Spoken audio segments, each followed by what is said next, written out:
Okay. Good morning, all.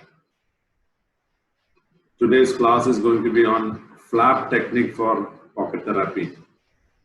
I think in the last class we were discussing about periodontal flap. Flap. Yes or no? Yes, sir. Yes, sir. So here in this class we are going to describe about how we do flap surgery. Now in the last class basically we mainly discussed about what are the incisions for doing a flap surgery, how we classify the incisions, and how we classify flaps. Okay, we have horizontal as well as vertical incisions, and when we look at the different types of flaps, we have full thickness flap, we have partial thickness flap, we have displaced and undisplaced flap. And then how we manage the papilla, we have the conventional flap or the papilla preservation flap. Now, with that as a basic, we will discuss about the different flap surgical techniques for pocket therapy. Now, we do flap surgery basically so that we eliminate periodontal pockets. Okay. So when we have a deep periodontal pocket or when we have a pocket associated with areas which are inaccessible, say probably a furcation of an upper molar. Now in that, we don't have visibility and access inside the pocket.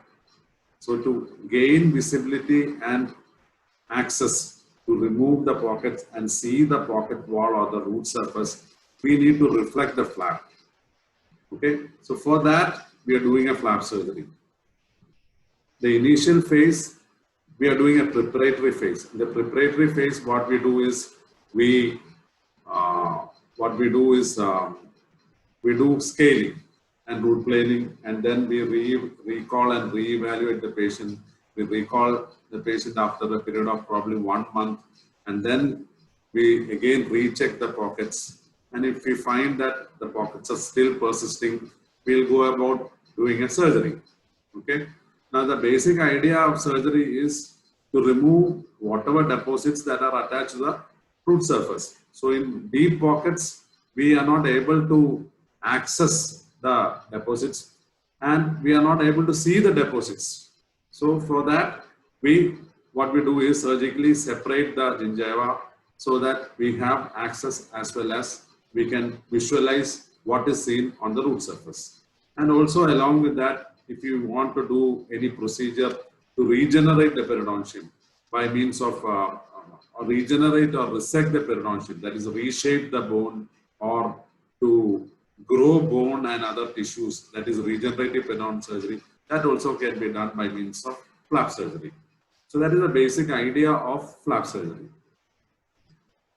So what does flaps accomplish?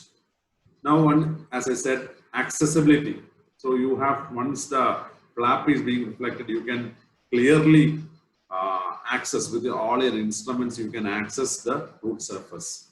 Then it eliminates pocket or reduce pocket depth by the resection of the pocket wall. While we put different types of incisions, and while we put different types of incisions, we either we remove the pocket lining or the entire lateral wall of the pocket. So pocket elimination is one thing that is what we achieve. Sorry. The third is we expose the area to perform regenerative methods. That's what I said before. Okay. Now, if you want to put some bone grafts or we want to do some procedure like guided tissue regeneration, use of growth factors or whatever that to regenerate or recreate the periodontium, that also can be done using this flaps. So these are the accomplishments of flap, or these are the advantages of, or when we reflect the flap, these are the things that we have, right? Now, the three main incisions that are pivotal for a flap surgery is these three incisions. These three incisions are horizontal incisions. Okay. The first incision is the internal bevel incision. The second is a clavicular incision. Third is the interdental incision. We discussed about all these three incisions in the last class. So I'm not going much into detail of these incisions. Now, when we look at flap surgery that is aimed at pocket reduction or pocket elimination, we have the following different techniques. One is a modified Whitman flap. Second, we call it as something called as undisplaced flap. Third is apically displaced flap. And whenever we are doing regenerative techniques, we either do a papilla preservation flap or a conventional flap. So we are going to discuss about these different types of flaps. What are the different steps and incisions for each of these flaps, or what are the different steps by which we do these flaps? Okay. Modified Whitman flap, undisplaced or apically displaced flap, or a papilla preservation flap. These are common short notes. Okay, any of them of these can be asked as short notes. Right. So we'll discuss about the modified Whitman flap. This is commonly asked in the exam. Okay. So this flap was first described by a person called as Morris in 1965, but later on, in 1965, this flap didn't become very popular. But later on, this same procedure was explained by two other gentlemen known as Ramford and Nissel, and this procedure came to be known as modified Whitman flap. And this is the most commonly done periodontal flap surgery in periodontics. Okay, that is something that you should know. Now, the basic difference of this modified Whitman flap when we compare with other types of flaps is that here we don't remove the entire lateral wall of the periodontal pocket, but here pocket reduction is being achieved by removing the inner lining of the periodontal pocket. Well, I'll show you how we do that. Okay, so that is something that you should understand. So here the entire pocket wall is not being removed, but only the inner lining of the periodontal pocket is being removed. Okay. I think someone has unmuted. Please, if you can mute. So the first is the internal bevel incision. Okay, the internal bevel incision usually is done about we start about 0.5 to 1 millimeter from the gingival margin, and it is directed to the crest of the bone. Okay, so here what we do is this is the internal bevel incision. Okay, here what we do is this is the pocket. So we are not removing the entire pocket like this.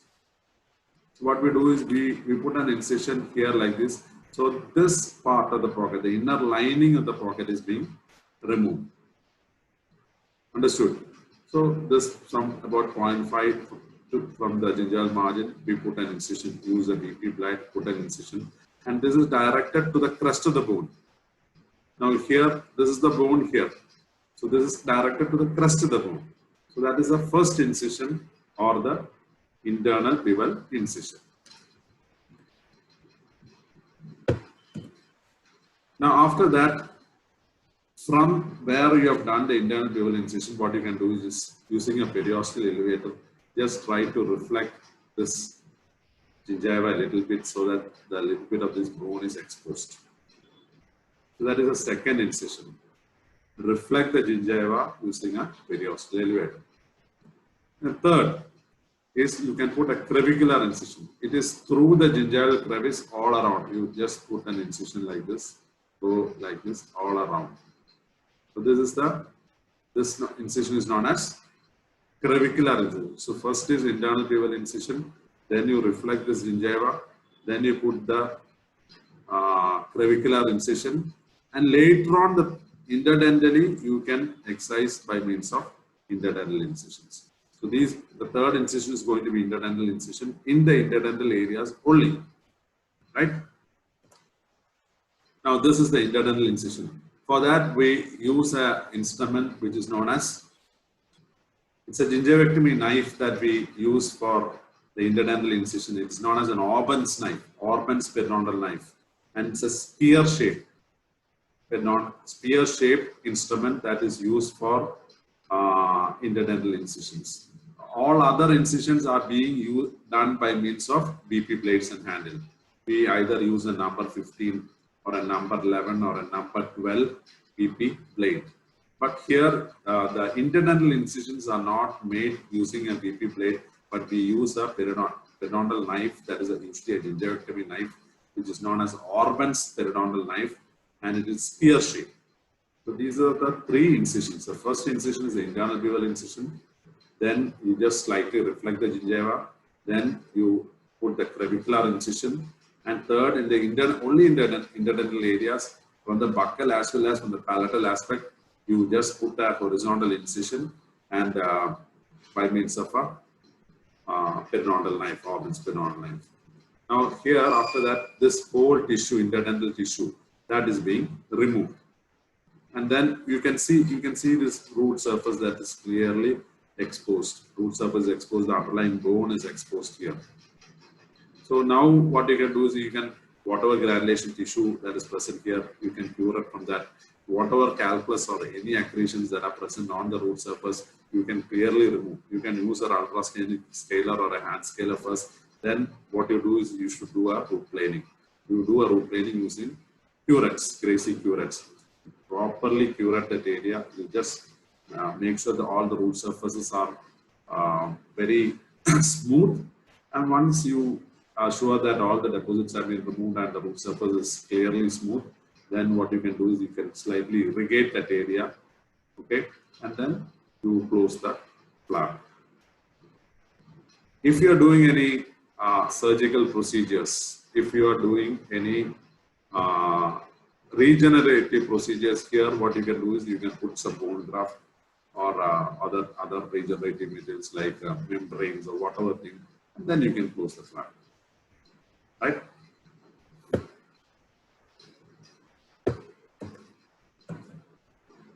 So that is we were discussing about modified Whitman flap surgery. Originally described by Morris in 1965, which was later the same procedure was propounded by Ramford and Nissel, and it came to be known as modified Whitman flap surgery. Three types of incisions are there: internal bevel incision, clavicular incision, and third, interdental incision.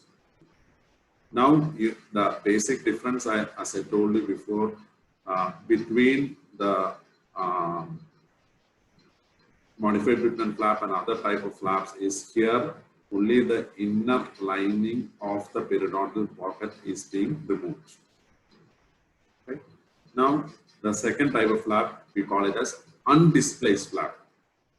Now, what happens here is the entire soft tissue pocket wall is removed with the internal bevel incision. And you can consider this as an internal bevel gingivectomy. But here the problem is when you remove the entire pocket wall, if you have a deep pocket, especially in relation to the anterior areas, you remove the entire, when you remove the entire pocket, when you remove the entire lateral wall of the pocket, there will be a huge recession that occurs, which becomes totally unaesthetic.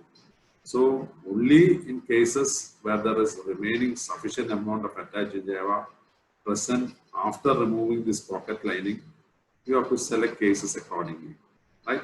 That is the only difference. Now here, what we do is,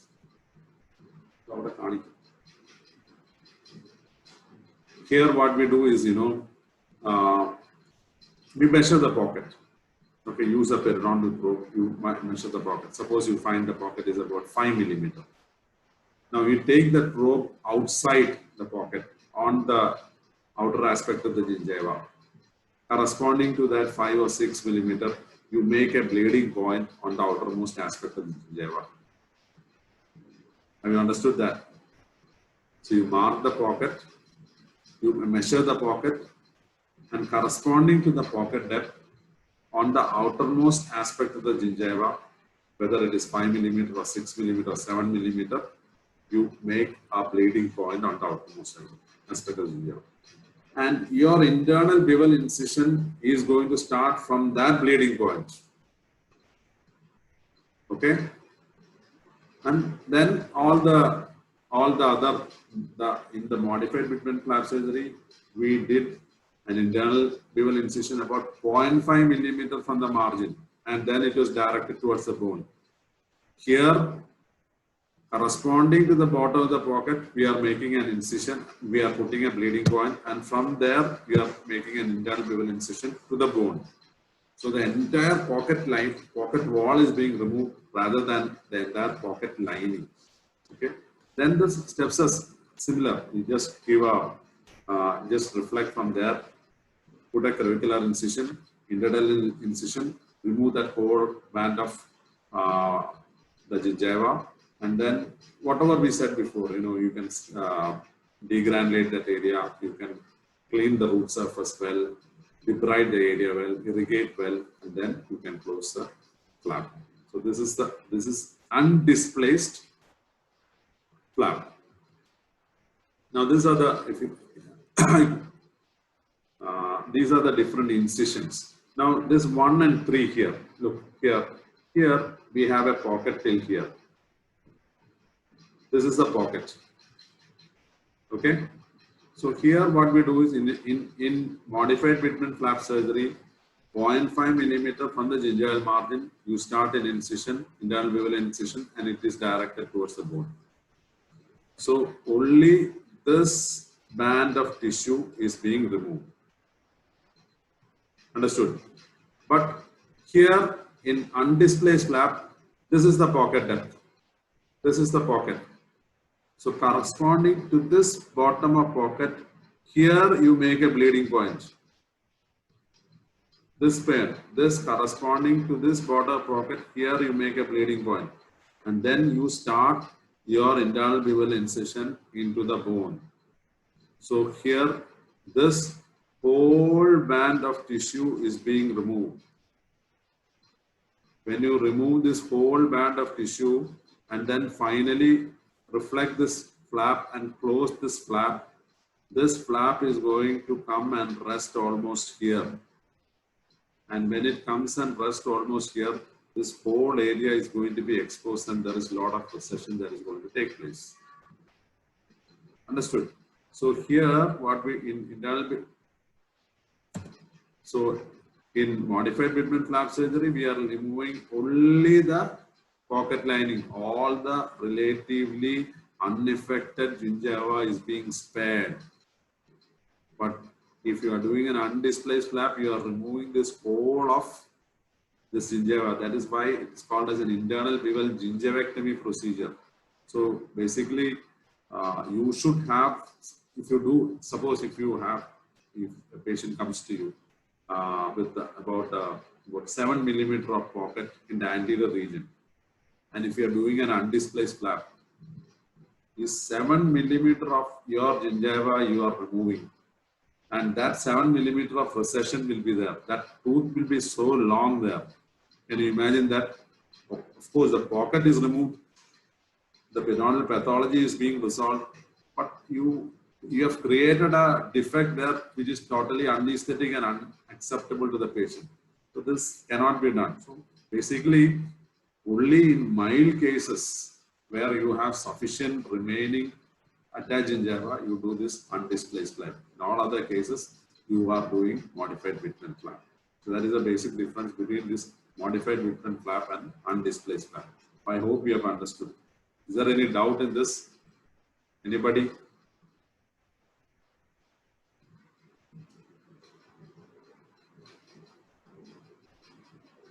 Okay. So once that triangular wedge of tissue is removed, the steps are similar in all types of flap surgery. Okay, once you have removed that tissue and once you have reflected that area, now you can clearly visualize the defect there, the pathology there. So you clear with your curettes, you degranulate that area. With your scaler, you can do a proper scaling on the root surface where you find a lot of deposits. Once you remove the deposits, with your curettes, you nicely root plane that area. And after that, you either close, or if you are doing any, as I told you before, any regenerative or any resective procedure, you can add to that and then you close the flap. you have different types of sutures that are available. I think we have already discussed about the various types of suture techniques. So any of these suture techniques can be used. You can use a interrupted suture or a continuous suture, and you close the area. So that is what we basically do. Now we have only about 10 minutes remaining. I hope if it doesn't get over, we'll come back.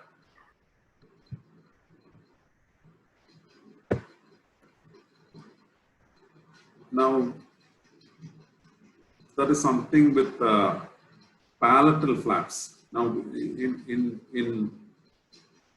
when we discussed about vertical incisions, we were telling that we put vertical incisions only in the buccal aspect or the labial aspect. We never put it in the lingual aspect or the palatal aspect. Now, the palatal tissue is very, they are not at all elastic. It is all attached, it is all keratinized, it's all very thick. So these tissue cannot be manipulated much. So whenever you are putting incisions in relation to the palatal aspect, you have to, you probably can't modify it later. So you have to be very careful and make sure, and just keep it in your head that you are not going to put any vertical incisions in the palatal aspect, because you can't move this tissue one, and then there is a lot of anatomy, these vessels as well as nerves passing through the palate, which you can damage. So you're not putting any vertical incisions in relation to the palate. Okay. Now the third type of flap that we are going to discuss is an apically displaced flap. Now, as the name denotes, here finally we are displacing the flap to a more apical aspect of the seminoenamel junction, and then we are closing the flap. Okay, and here what we are doing is we have to put two vertical incisions along with the horizontal incisions. We don't do this type of flap in relation to one whole quadrant. We probably do in relation to one or two or a few teeth. And this is one of the most used flap when we do crown lengthening, especially. I'll show a case also of crown lengthening doing apically displaced flap, right? So, and you can eliminate pockets, and also you are actually displacing this the pocket apically. So whatever, you are not removing any gingiva there, so you are actually increasing or preserving the zone of attached gingiva. That is another main advantage of this apically displaced flap. Okay, whatever pocket is there, that you are reflecting and you are displacing it down the flap. So you are not removing any part of the gingival tissues. So you are actually preserving or widening the zone of attached gingiva. So depending on the purpose, this flap that you reflect may be either split thickness or a full thickness flap. But you should be known that split thickness flap is being reflected by means of a BP blade or knife, and you really you have to be very skilled in doing a partial thickness flap. Steps are, first is, look, most of the incisions are common to almost all these flaps. So first is going to be internal dual incision, 0.5 to 1 millimeter from the gingival margin to the crest of the bone. Second, you can do clavicular incisions. Third, what you do is you remove that triangular, regular incisions are made, internal incisions are made, and a triangular wedge of tissue all around the tooth is being removed. Then, now here you are going to apically displace the flap. So to apically displace the flap, you have to mobilize the flap. So for mobilizing the flap, you put vertical incisions on either side of the horizontal incision. Okay, and this vertical incision is extended beyond the mucogingival junction so that you can clearly reflect the flap and displace the flap apically and stabilize it using sutures. That is the basic idea. Then once the flap is being reflected, again the steps what we discussed earlier. Debride the area, okay, scaling has to be done, root planing has to be done, proper irrigation has to be done, thorough root planing has to be done. Okay. After that, you displace the flap to the level where the bone is remaining, and then you suture it. Okay. You can, yeah, if you're using a partial thickness flap, you can suture it with a periosteum. Otherwise, you can put an anchor suture. So that is an apically displaced flap. So basically what we do is here, now we have pockets here, or in some other cases we want to increase the length of the crown here. That is another example where we do this apically displaced flap. So here the steps are, you first put an internal bevel incision here, then the clavicular incision, interdental incision, remove the triangular wedge of tissue all around the tooth, then you put a vertical incision like this, go beyond the mucogingival junction, reflect this flap, completely reflect this flap, and then you debride this area, okay, and then you displace the flap to where we want the flap to be, and then you put sutures.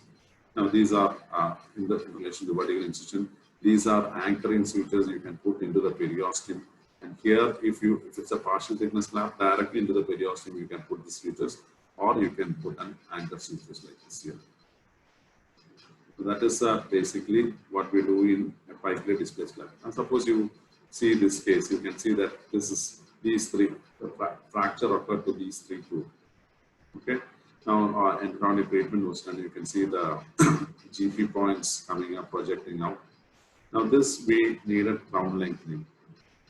So it was planned that we'll do a apically displaced flap in relation to that area, so that we have only a very little band of attached gingiva. So we preserve whatever attached gingiva is there. So basically, we thought we'll do an apically displaced flap. So first was we put clavicular incisions, like internal bevel incisions like this, then followed by clavicular incisions, removal of this band of tissue, then we'll put vertical incisions on either side, reflect the flap down. Then this was crown lengthening case. So to maintain biologic widths, we had to remove some amount of bone there, and then you displace the flap to where your final crown margin will be there, and then we'll do with the restoration. Now this is after the flap was reflected. This is a full thickness flap, and then this was after the bone was removed. Okay, we need more crown length here, so bone was removed, and then now finally we need to suture this flap at this area. The flap was actually at this level initially, but we'll displace the flap now to this level where the bone is. So for flap was actually pulled down. You can see the anchoring sutures here. You can see the anchoring sutures here down. Okay, and then these are the anchoring sutures, and these are the sutures in relation to this interdental areas. And finally, this was after healing. Okay, after healing, and then post and core was done, and now crowns will be given on this. You can see that there is sufficient amount of crown. This case came like this with very little crown height, but now you can see sufficient crown height with the post and core now stable. So we discussed about the three different flap surgical techniques. First one was modified Whitman flap technique, where we removed only the inner lining in the pocket. Then we discussed about the undisplaced flap, where we removed the entire pocket wall, which is not a procedure that is recommended nowadays because it will result in a lot of recession, especially if you are doing it in relation to the anterior regions. And the third technique is the apically displaced flap. Okay, the advantage of this technique is it's helpful in pocket pocket removal takes place at the same time. We can preserve whatever gingiva is there. Okay, we are not removing the lateral wall, so we are preserving the width of attached gingiva. So that's one good technique of preserving attached gingiva. One of the best technique is apically displaced flap. Now is the reconstructive techniques. reconstructive techniques, what we do is, this is a technique where we put some amount of bone graft or other biomaterial into the defect and then close. So basically what we need is we want more of the tissue there, soft tissue there, to cover this whatever material.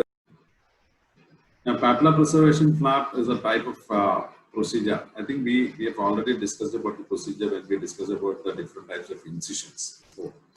So here in papilla preservation flap, there it's usually done in relation to the anterior teeth. One. Second thing is it can be done, and it's usually done only when there is spacing between the two. So when there is spacing between the two, what we can do is, we can incorporate the entire papilla, that is into the buccal or into the palatal aspect. So idea of incorporating the entire papilla rather than splitting the papilla is that we usually encounter periodontal defects in relation to the interdental areas. So in the interdental areas, if you put a regenerative material like bone graft or something like that, now this whole of the bone graft can be covered by means of this tissue if we can incorporate the whole of the papilla rather than splitting the papilla. That is a basic idea of papilla preservation flap. So, but as I told you before, can be done only if there is spacing, sufficient amount of spacing or diastema that occurs usually in the anterior teeth, right?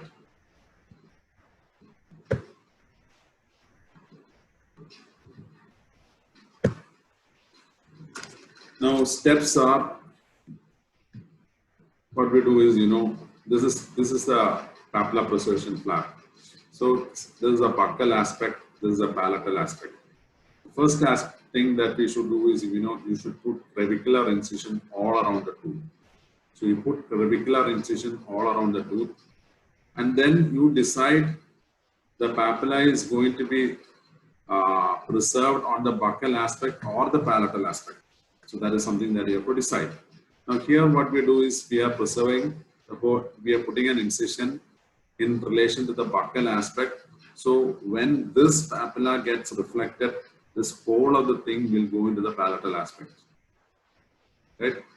And this we put a semilunar incision like this in relation to the palatal aspect. So when this papilla is reflected, this will go into the buccal aspect.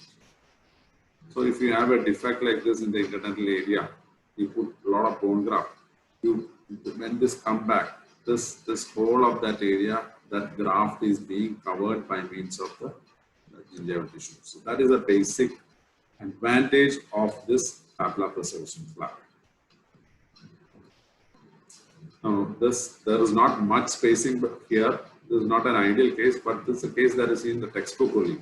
Now here you have a defect like this. So here they put incision in relation to the palatal. So here the palatal semilunar incision like was put almost here. And this papilla is reflected. You can see the whole of the papilla coming out in relation to the buccal aspect. So that is papilla preservation flap. Now instead of that, now here, if this papilla was split into two here, so that one half the papilla goes to the buccal aspect and the other half comes to the palatal aspect, this is known as a conventional flap. Here also you are not removing any of the gingiva, only you are putting clavicular incisions all around the tooth and then just splitting the papilla in relation to the interdental areas. So this you have, when you do interdental incision, modified Whitman or apically displaced or an undisplaced flap, what you do is you are removing the pocket lining also. So some amount of gingiva is being removed. But here, since we are putting only clavicular incisions and splitting the papilla, you are preserving more gingiva so that if you put a regenerative material, you can easily cover that. So that is a basic idea.